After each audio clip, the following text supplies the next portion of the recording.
ઈશ્વર જાય છે. Bye bye.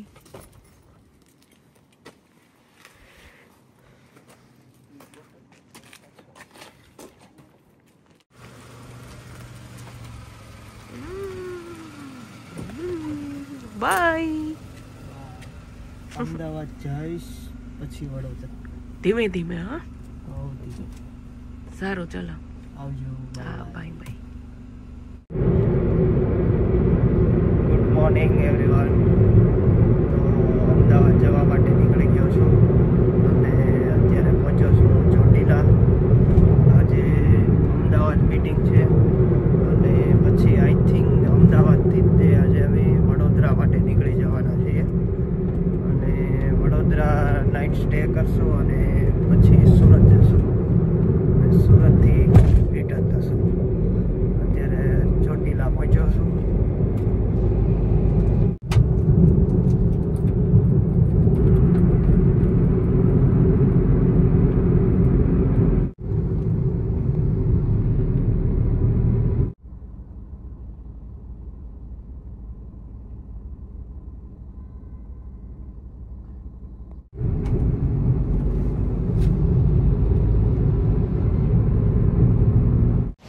અમદાવાદ એરપોર્ટ પહોંચી ગયો છું.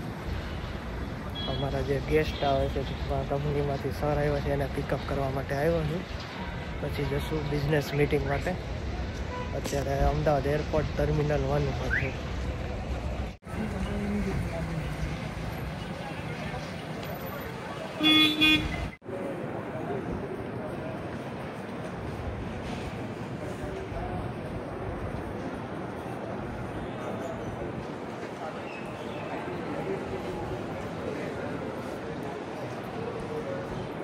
હેલો ગાઈઝ, જય શ્રી કૃષ્ણ. ન્યૂ વ્લોગમાં તમારા બધાનું વેલકમ છે.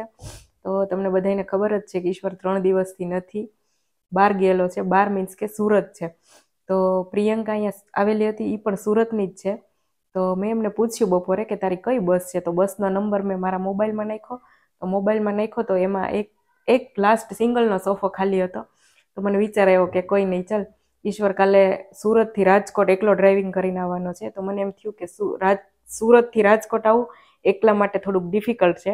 તો મેં પ્રિયંકાને કીધું કે ચાલ હું પણ તારી સાથે આવું. તો મેં પણ બસની ટિકિટ બુક કરી લીધી. એક સોફો ખાલી હતો, એ લાસ્ટવાળો. અને જોઈએ ઈશ્વરને જઈને સરપ્રાઈઝ આપવું, જોઈએ કેવીક સરપ્રાઈઝ લાગે છે. તો ચલો જઈએ સુરત. 8 વાગ્યાની બસ છે અને બસ 5 મિનિટની જ વાર છે. તો અમે નીકળીએ છીએ. પ્રિયંકા હજી નથી આવી કેમ કે અહીંયા કોઈક એમના સગા રહે છે, ત્યાં ગઈ છે. તો હમણાં આવે એટલે અમે નીકળીએ. ચલો. તો જો અહીંયા વચ્ચે હજી તો 2 કલાક થઈને ત્યાં બસવાળાએ હોલ્ટ કરી લીધા. તો અમને એમ થયું કે ચલો નીચે ઉતરીને કંઈક લઈએ. પ્રિયંકાએ લીધું, મેં નથી લીધું. કોઈ કેમ કે શરદી થઈ ગઈ તો એટલું ઠંડુ જ પીવે, પણ ઠંડુ નથી. સવારમાં હું આજે ઉતરી હતી, મારા માસીને ઘરે જ આવતી રહી હતી, હું ને પ્રિયંકા બંને સાથે. તો અહીંયા નાસ્તો પાણી કરી લીધું. આલુપુરી લેવા ગયો છે મારા માસીનો છોકરો. તો એ આવે પછી આલુપુરી ખાય અને પછી હું કંઈક ઈશ્વરને ગોટે ચડાવીશ. જોઈએ કેવી સરપ્રાઈઝ રહે. હાલો તો ખાઈ લઈએ આલુપુરી અને ફટોફટ આજે તો ઈશ્વરને સરપ્રાઈઝ આપવાની છે સુરત. તો હાલો ખાઈએ. પ્રિયંકા છે ને દૂર વહી ગઈ છે. એમ કહે કે હું ઘણા ટાઈમથી આવતી હતી એટલે આજે મારે નથી આવવું હોય કે એ નાવાનું બાકી છે. અમે ખાઈએ છીએ આલુપુરી. આ ભાઈ લેવા ગયા હતા. જો અહીંયા ઉભો દેખાય નહીં, હું બેક કેમેરો કરીને દેખાડી. કેમ એટલી બધી વાર લાગી? હે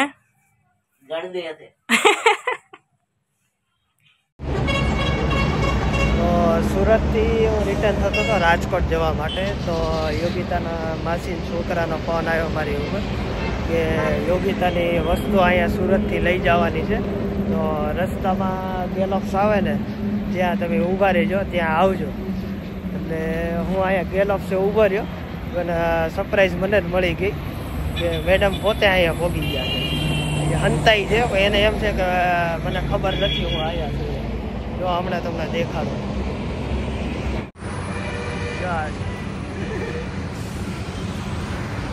રોઝ ડે માં તું મારી સાથે એટલા માટે happy rose day. Thank you. Madam આયા પહોંચી ગયા મારી પહેલા. કેવું લાગે સરપ્રાઈઝ? જોરદાર. મને ખબર જ નહોતી કે એ આવવાની છે એમ. મને એના માસીના છોકરાનો ફોન આવ્યો કે અહીંયાથી યોગિતાના કપડાં ને એવું લઈ જવાનું છે, અહીંયા પડ્યું છે.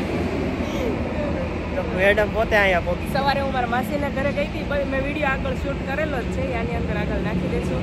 અને ડાયરેક્ટ મને એમ થયું કે ચાલ ઈશ્વરને સરપ્રાઈઝ આપો, એટલે હું સરપ્રાઈઝ આપવા આવી. તે મને સરપ્રાઈઝ આપીને હું ઘરે જતો હતો એટલે મેં એની માટે કાંઈક વસ્તુ લીધી હતી.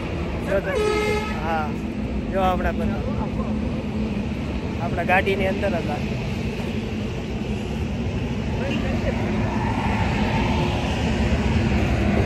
બાપરે,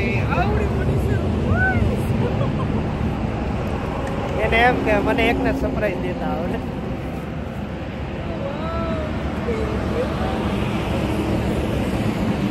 કેટલી બધી ચોકલેટ, મારી જિંદગીમાં મેં આટલી ચોકલેટ નહીં ખાધી હોય. ઘણું બધું અલગ અલગ ખાલી ચોકલેટ, બધા સેવન આપના ટ્રીટ ને બધું. કાંઈ નહીં, આનું અનબોક્સિંગ કરશું ત્યારે આનો વિડીયો બનાવશું. સરસ, થેન્ક યુ. મજા આવી ને? આમે સરપ્રાઈઝ મળી ગઈ. હા, હું તને બુકે આપું. બુકે મારો જ છે. લઈ આવી ઈશ્વર માટે. જો રોજ ડે મારી જોડે હતા નહીં એટલે મને થયું કે ચલો એને સરપ્રાઈઝ આપું. લે, હેપી રોઝ ડે, પછી હેપી હગ ડે, અને આજે હેપી ચોકલેટ ડે. લે ચોકલેટ એમાં કેટલી ચોકલેટ મળી? કાંઈ નહીં, ચલો કોઈ નહીં. હવે કેક જાશો, હવે હું તને હજી એક સરપ્રાઈઝ આપીશ. અચ્છા, એવું? હા, શું સરપ્રાઈઝ? રસ્તામાં જોઈ આવે. પછી મારા કપડાં બદલવાના છે. જો હા, એ તો કપડાં બદલી જ નાખ અત્યારે. આપણે હવે કંઈક બીજે કંઈક જવાનું પ્લાનિંગ છે. કેમ કે હું તો નાઇટ ડ્રેસ પહેરીને આવી. મેં નાઇટ ડ્રેસ જ પહેર્યો, મારે ચેન્જ કરવા પડશે. હા, તો ચાલો કપડાં બદલી નાખીને એટલે મળીએ પછી.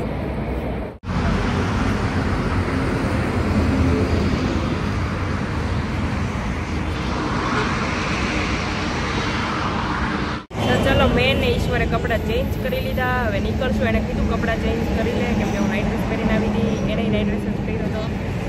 પાછળ કંઈક કરે છે. શું કરે છે? ઓય, શું કરા?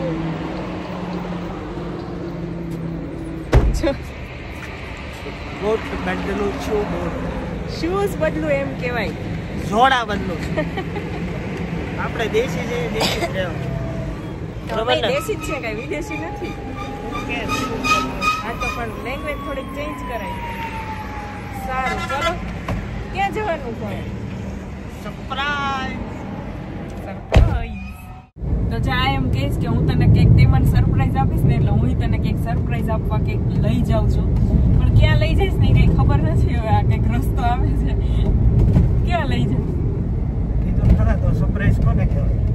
સરપ્રાઈઝ. અને આમાં ગામડાના નામે કંઈક એવા લખેલા આવે છે કે કંઈ ખબર જ નથી પડતી કેવા. આમ કંઈક હમણાં કંઈક ખીરસરા ને એવું કંઈક ગામ આવ્યું હતું. તો આવું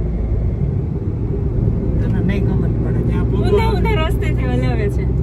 આમ ખેતર વાળો રસ્તો છે ને, એમાંથી જંગલમાં લઈ જાય. જંગલમાં નથી જવું મારે. સિંહ દેખાડો, મગર દેખાડા. મગર વાળી કઈ નહીં. હાલો, ક્યાં લઈ જઈશ જોઈએ હવે. ક્યાં અમારી સવારી જઈ છે.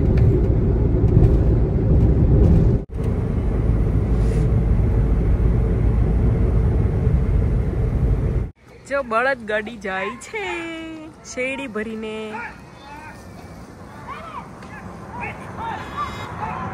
ગઈ ભૂખ લાગી ગઈ તો કે ગામડામાં કઈ હતું નહીં, તો આ નાની અમથી દુકાન હતી તો કંઈક લે છે. આ મારા માટે આ ટોમેટો વાળા ચટાકા પટાકા કેટલા? 5 વાળા છે ને, તો 2.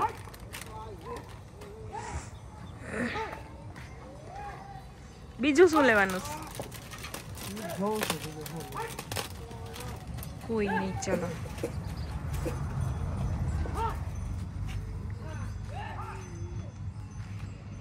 જો ઓલી ગાય, ઓલા કેવા ગાડા જઈશ દેખાય. આ માણસને કેટલી ભૂખ લાગી હશે વિચારો તમે. બતાવો. 5 રૂપિયામાં. જો આને છે ને પડીકામાં ન મજા આવી, એટલે હવે એ કે મને કોરું કોરું લાગે, તો રસ પીવા ઉભા રહ્યા છીએ. રસ પીવા.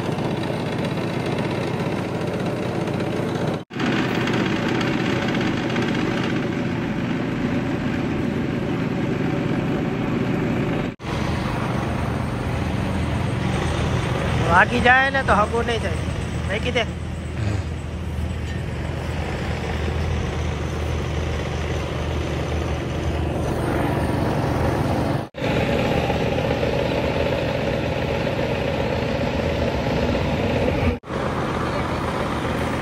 એને કોઈને રસ પીવાની ઈચ્છા હોય આની અંદર પૈસા ટ્રાન્સફર કરી દેજો, ઘરે આવી જશે.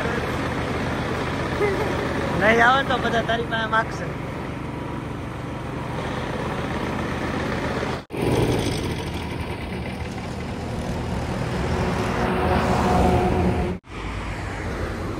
ગન્ને કા રસ. બહુ મસ્ત રસ છે. અત્યારે રસ પીએ છે પછી છે ને ઠો ઠો ઠો. હું લેવા પીવું? તું પરાણે પીવડાવે એટલે બધું હું જ પરાણે પીવું. મેં બાકી પીધા મને તો આવું કઈ ભાવતું જ નથી.